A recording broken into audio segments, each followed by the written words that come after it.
ইতিহাসের ক্যালেন্ডার এবং ৩৬শে জুলাই।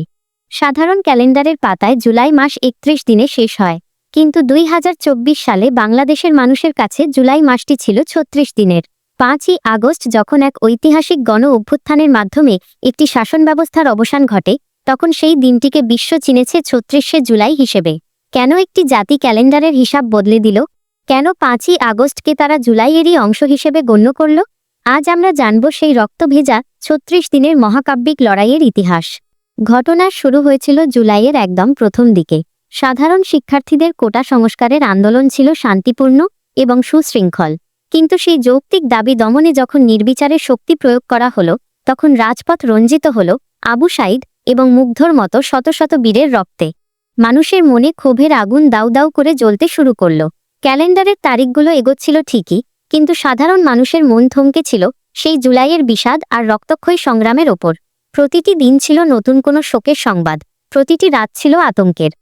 জুলাইয়ের মাঝামাঝি সময় দেশ যখন এক ভয়াবহ পরিস্থিতির মধ্য দিয়ে যাচ্ছিল, তখন দিন আর তারিখের পার্থক্য ভুলে গিয়েছিল সাধারণ মানুষ।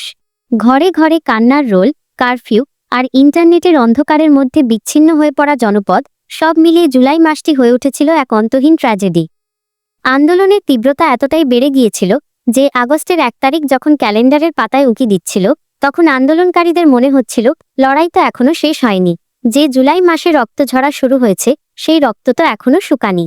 তাই ১লা আগস্ট হয়ে উঠল ৩২শে জুলাই, ২রা আগস্ট হল ৩৩শে জুলাই, আর ৪ঠা আগস্ট হয়ে উঠল ৩৫শে জুলাই। অবশেষে এলো সেই মাহেন্দ্রক্ষণ ৫ই আগস্ট। চারদিকে তখন টানটান উত্তেজনা। লাখো মানুষের স্রোত আছড়ে পড়ল রাজধানীর বুকে। সব ভয়কে জয় করে ছাত্র জনতা যখন বিজয়ের স্বাদ পেল, তখন ক্যালেন্ডারের ৫ই আগস্টকে সবাই পরম মমতায় বরণ করে নিল ৩৬শে জুলাই হিসেবে। এই দিনটি হয়ে দাঁড়াল মুক্তির প্রতীক। মানুষের কাছে ৫ই আগস্ট ছিল জুলাইয়ের দীর্ঘ সংগ্রামের চূড়ান্ত এবং সফল সমাপ্তি। তারা এই অর্জনকে জুলাইয়েরই অংশ করে রাখতে চায়, যাতে ইতিহাসের সেই ত্যাগের মাসটি অপূর্ণ না থাকে। এই ৩৬শে জুলাই কেবল একটি সংখ্যা নয়, এটি সেসব তরুণদের জেদ যারা অন্যায়ের বিরুদ্ধে বুক পেতে দিয়েছিল। এটি সেই মায়েদের আর্তনাদ যারা তাদের সন্তানদের হারিয়েছেন।